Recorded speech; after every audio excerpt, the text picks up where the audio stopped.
Bonjour mes amis, bonjour, que Dieu vous bénisse tous, illuminant, ouvrant la compréhension, vous laissant comprendre pour que personne ne vienne à souffrir à cause de soi-même, à cause par le fait de mettre son cœur dans les choses qui périssent, dans les personnes ou en quoi que ce soit le trésor que le monde offre. Jésus a dit la chose suivante. Faites attention, s'il vous plaît. Et ces mots sont extrêmement importants. Imaginez Dieu. Pensez avec moi.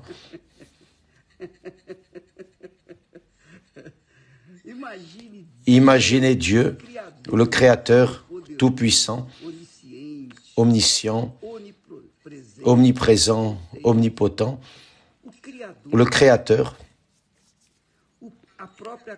la propre gloire, le propre pouvoir qui n'a pas besoin de louanges, d'éloges, qui n'a pas besoin de disciples, n'a besoin de rien, de personne, parce qu'il est toute la gloire. Par son intermédiaire, toutes les choses ont été créées. Alors, voyez ce qu'il dit. Les paroles de Jésus, quand vous lisez la Bible, faites très attention, spécialement dans les mots du Seigneur Jésus. Pensez, raisonnez, et vous allez tirer de là la vie. Vous allez en tirer le jus de la vie, le nectar de la vie. Et pas une petite vie misérable, mesquine, religieuse, attachée, fermée avec les choses ou les personnes de ce monde, non. Mais le nectar de la vie éternelle. Dites-moi, pensez avec moi. Quand Jésus parle, il n'a jamais dit un seul mot par hasard. Jamais. Tous les mots, tous ces mots, toutes ces paroles ont été dans la bonne mesure et pour les bonnes personnes. Et si vous êtes cette personne intéressée à connaître, savoir quelle est la volonté de Dieu pour votre vie, alors vous êtes la bonne personne pour boire de ce nectar de la vie éternelle, qui est la parole du Seigneur Jésus, la parole de Dieu. Il a dit, secret, c'est un secret, secret de la vie.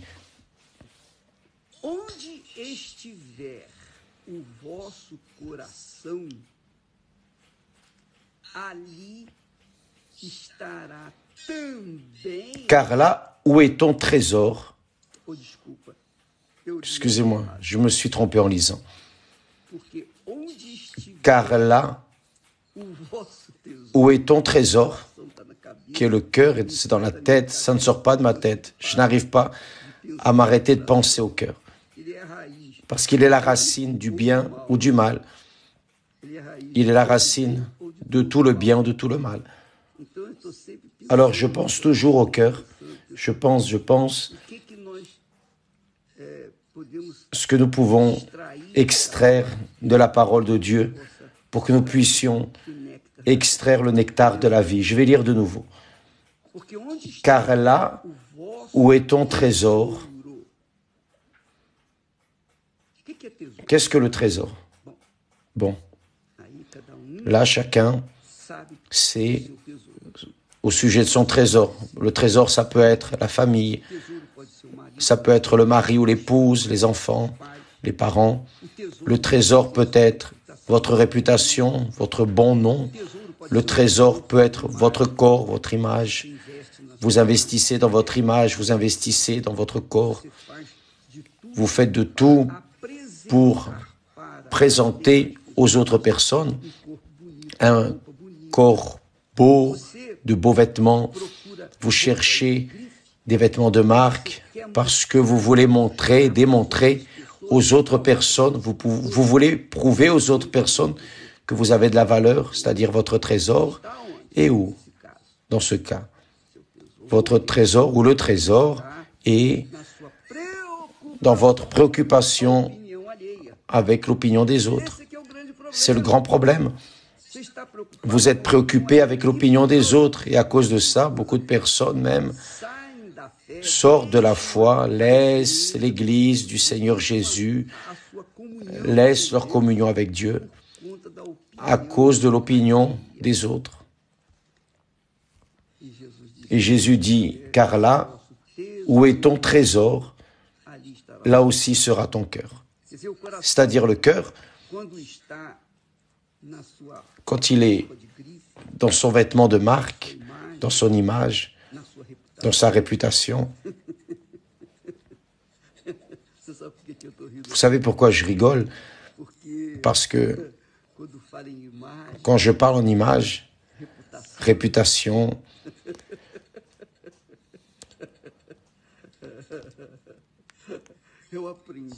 j'ai appris dans la vie, dans ma vie avec Dieu, que image, réputation et les choses de cette nature n'ont aucune valeur. Rien, absolument rien. Mon image est l'image du caca de bœuf. Je n'ai aucune honte, aucun problème de reconnaître que je suis vraiment le caca du cheval du bandit. Pourquoi? Parce que on est un tas de rien. Vous, moi, nous sommes un tas de rien. Peu importe la position que vous occupez, que j'occupe dans cette vie, un jour, ce corps sera pourri, avec des insectes qui vont sortir. Mais cela, peu importe. Le corps intéresse le moins. Le plus important, c'est le cœur, c'est l'âme. Le cœur, parce que si le cœur, si l'âme est focalisé dans les choses de ce monde, comme l'image, les vêtements de marque, le beau nom, si la personne a son âme focalisée dans l'opinion des autres, ce que les autres vont penser, vont dire, etc., elle sera vouée à l'enfer. Pourquoi? Car là où est ton âme, c'est votre cœur, là sera votre trésor. Ou là, et votre trésor là aussi sera votre cœur. Et vice-versa, c'est la même chose. Si mon cœur est, si mon trésor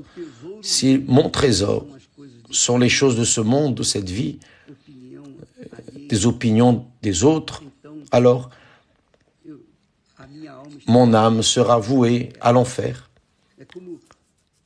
C'est comme nous avons dit, parfois la personne dit, ah, je suis engagé avec tel, je suis engagé avec tel, je suis engagé avec les Corinthiens, je suis avec Flamengo, Botafogo, Vasco.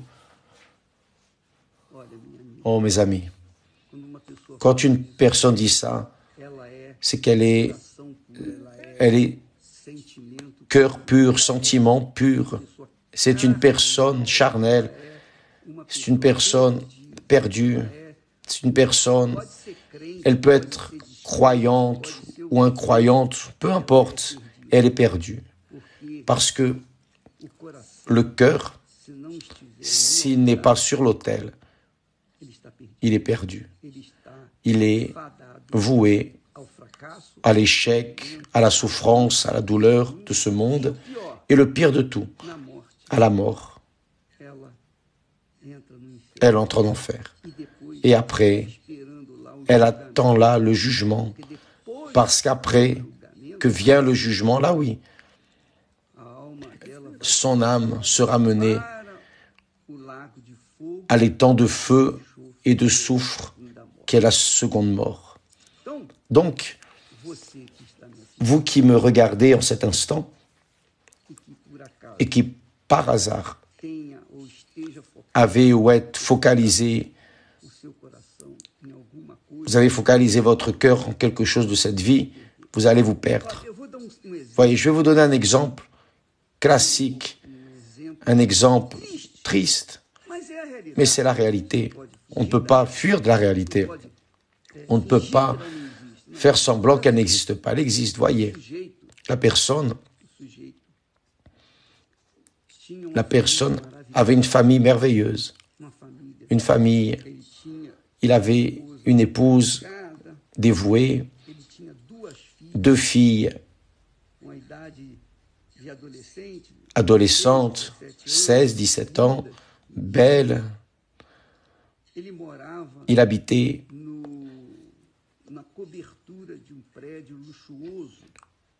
au dernier étage d'un immeuble luxueux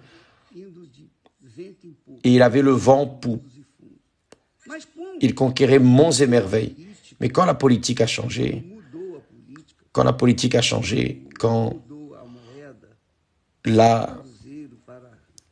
la pièce a changé du Cruzeiro vers le Real, alors il a tout perdu, tout ce qu'il avait. Parce que tous ses investissements, il a perdu l'emploi. La première chose qu'il a perdue, c'est l'emploi.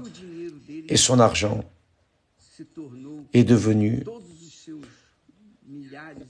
tous ces millions de dollars se sont transformés en poussière. Parce que tout le dollar s'est dévalorisé et il a perdu beaucoup d'argent. Avec cette perte irréparable, il a vu que sa vie, son ostentation, sa richesse, sa famille, son appartement, face à la mer, tout cela était voué à l'échec. Il allait tout perdre. Vous savez ce qu'il a fait? Parce que son cœur était dans sa famille, ses biens, sa position. Il était un haut fonctionnaire du gouvernement. Enfin, il était une personne respectée. Qu'a-t-il fait? Il a pris l'arme. Les enfants dormaient. Il est allé, il a tiré dans la tête de ses filles. Après, il est allé tuer sa femme. Et après, il s'est lancé du dernier étage. Et il a eu une mort horrible. Pourquoi a-t-il fait cela? Parce que son cœur était dans les choses de ce monde. Si son cœur était sur l'autel, certainement qu'il aurait attendu de l'autel la solution du problème. Il n'aurait pas fait de bêtises. Il n'aurait pas tué les autres et après ne se serait pas tué. Non. Pourquoi? Parce que son cœur serait sur l'autel. Sa richesse serait, dans ce cas, l'autel. Parce que de l'autel vient la provision de nos besoins. Donc, mes amis, les paroles de Jésus ne sont pas pour être apprises par cœur et répétées dans les moments, dans les bons moments. Non, les paroles de Jésus doivent être digérées, mangées tous les jours. Chaque jour, comme chaque jour, nous devons alimenter notre corps, prendre le petit déjeuner, le goûter, le dîner, dormir, se reposer, faire de l'exercice, etc., travailler, lutter. Enfin, nous prenons soin du corps. Mais si nous ne prenons pas soin de l'âme, le corps, tôt ou tard, comme il a une date de péremption, va terminer. Mais l'âme ne meurt pas. Le cœur humain ne meurt pas. Et le cœur, je me réfère non à ce cœur ici qui bat dans notre poitrine, mais l'âme, parce que le cœur qui bat dans notre poitrine typifie notre âme. Pensez-y, vous, mes amis, vous qui me regardez en cet instant, qui êtes en train de souffrir. Souffrant pourquoi? Vous souffrez parce que vous avez été trompé, trahi, frustré dans votre relation sentimentale. Et Dieu a permis cela, vous savez pourquoi? Pour que vous mettiez votre tête à sa place, pour que vous mettiez votre cœur, votre âme au bon endroit, qui est l'autel, et que vous restiez dans la dépendance de Dieu. Ça, c'est la foi intelligente. La foi, ce n'est pas aller à l'église. La foi, ce n'est pas pratiquer une certaine religion. La foi, c'est mettre en pratique la parole de Dieu. La foi intelligente, bien sûr. Parce que la foi stupide fait les personnes être fanatiques. Elles mettent la foi du cœur, la foi du cœur. Elles les mettent dans les personnes, elles s'engagent avec les personnes, s'engagent avec leur club, s'engagent avec les artistes. Vous ne voyez pas ces personnes qui restent là quand le chanteur va chanter. Comment on dit? Je ne sais pas comment on dit.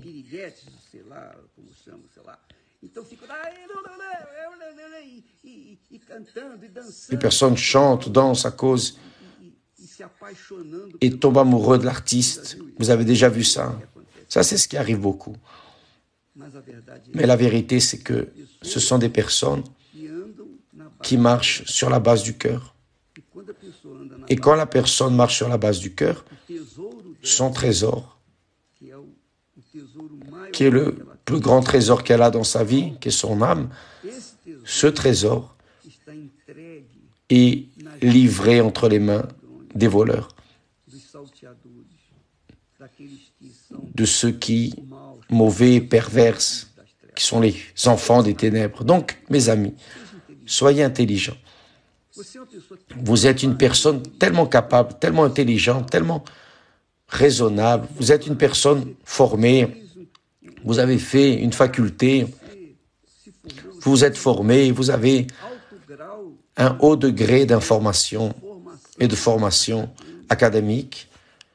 Mais quand on parle du cœur, vous ne pensez pas, vous ne raisonnez pas. Vous vous êtes laissé entraîner à cause du cœur, vous vous êtes laissé entraîner par un amour non réciproque. Et là, votre vie se dérègle. C'est là où est le problème, ça c'est la souffrance. Nous étions en train de penser, de raisonner au sujet à une personne très intelligente qui très tôt s'est formée et aujourd'hui a un succès magnifique, gagne beaucoup d'argent. Parce que cette personne est médecin et elle fait un très grand succès, mais elle est dans le deuxième mariage fracassé et elle est désespérée. Pourquoi? Parce que le premier a échoué, elle a été trahie, frustrée et elle a laissé ce mariage. Elle est allée au deuxième, elle a livré son cœur au second homme et ce sujet l'a trahi aussi. Et son cœur est parti dans l'abîme. Vous savez ce que c'est l'abîme? C'est un endroit bien rempli de boue, beaucoup de boue. Quand l'animal tombe là, il n'y a qu'un tracteur pour l'enlever de là. Sinon, il meurt. Parce qu'on ne peut pas sortir de ce trou. Beaucoup de personnes entrent dans ce gouffre parce qu'elles laissent leur cœur entre les mains d'autres personnes. Oh, Esther ici, je l'aime. Après mon Seigneur, après ma foi en Jésus, après, enfin, d'abord mon Seigneur et après mon épouse, que j'aime beaucoup, plus que mes enfants, plus que tout dans ce monde. Mais d'abord, le Seigneur Jésus. Après vient Esther. Alors, Je l'aime, mais mon cœur n'est pas en elle. Jamais je ne vais mettre mon cœur en elle. Pourquoi? Parce que je sais qu'elle est un être humain et que, évidemment, elle n'est pas parfaite comme moi. Je ne suis pas parfait. Ni elle peut mettre son cœur en moi, ni moi je ne peux mettre mon cœur en elle. Nous avons des sentiments, mais des sentiments dirigés par notre esprit, par notre tête, par notre raisonnement. Et là alors, nous nous aimons, mais d'abord, le Seigneur. Notre cœur n'est pas l'un dans l'autre. Notre cœur est sur l'autel. Mon cœur est sur l'autel. Donc, si Esther me trahissait, par exemple, certainement que je souffrirais beaucoup, mais parce que mon cœur est sur l'autel, il n'aurait pas une attaque cardiaque, en aucune manière. Je suivrai ma vie, et vice-versa. Elle aussi sait cela. Si par hasard je la trahissais, elle ne mourrait pas non plus d'une crise cardiaque, elle ne se tuerait pas en aucune manière, parce que son cœur est sur l'autel. D'ailleurs, nous ne serions pas mariés si nos cœurs n'étaient pas sur l'autel. Notre cœur est sur l'autel, et c'est pour cela que nous avons fait 50 années de mariage, parce que son cœur, comme le mien, sont sur l'autel, engagés avec l'autel. Notre cœur est engagé avec l'autel. Et vous? Votre cœur est engagé avec qui? Avec les vêtements de marque, votre image, avec votre réputation, votre mari, votre épouse, vos enfants, vos parents. Si vous avez votre cœur engagé avec votre enfant, que votre enfant meure, parce que cela est aussi possible, alors votre cœur meurt avec lui. Attendez, ce n'est pas correct, ce n'est pas juste. Notre cœur n'a pas été fait pour être en un lieu de ce monde ou en une personne de ce monde. Notre cœur a été fait pour être sensible à la voix du Saint-Esprit. Pour cela, il doit être sur l'autel. C'est pour cela que Jésus dit, car là où est votre trésor, si votre trésor est sur l'autel, vous êtes sûr, ferme, vous pouvez être sûr, vous allez exploser. Maintenant, s'il n'est pas sur l'autel, mes amis, vous allez vous exploser. C'est une conséquence naturelle. Vous plantez, vous moissonnez ce que vous avez planté. Si votre trésor est sur l'autel, là sera votre cœur. Si votre cœur est sur l'autel, là sera votre trésor aussi. Votre trésor. Comprenez cela. Les paroles de Jésus sont parfaites, sont un nectar de la vie éternelle. Que Dieu vous bénisse tous. D'ailleurs, avant de partir, n'oubliez pas que ce mercredi ici au temple, nous serons en train de parler, mais focalisant l'intelligence de la foi. Nous parlons beaucoup de la foi intelligente, n'est-ce pas? Mais ce mercredi, nous parlerons sur Brit Mila. Brit Mila, qui veut dire alliance avec la parole. Alliance avec la parole. Ou ce mot aussi que les personnes ont déjà compris, qu'elles ont compris. Inéni. Me voici, Seigneur. Alors, ce mercredi, nous serons en train de parler de ce sujet qui va ouvrir la compréhension de beaucoup de personnes qui n'ont pas encore compris le secret de ce que veut dire être avec son cœur engagé avec l'autel. D'accord? Que Dieu vous bénisse et à demain au nom du Seigneur Jésus. Amen.